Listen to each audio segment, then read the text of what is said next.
Alam nyo bang may discount sa bill ng kuryente para sa mga Pilipinong pinaka-nangangailangan? Base ito sa RA 11552 or Extension of Lifeline Rate. At may hanggang 100% discount depende sa paggamit ng kuryente kada buwan.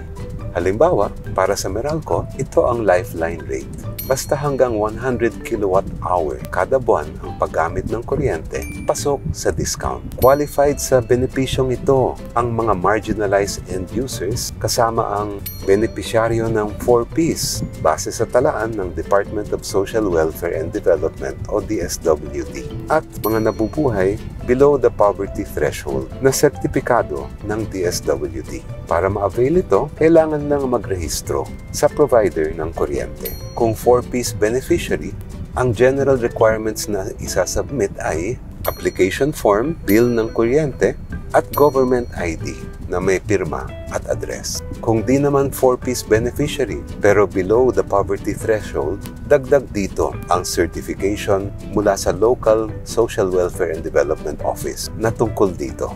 Kaya sa ating 4Ps beneficiaries at sa mga nahihirapan ngayon, magrehistro na sa inyong electricity provider para ma-avail ang Lifeline Rate. And that's your legal life hack. Follow for more.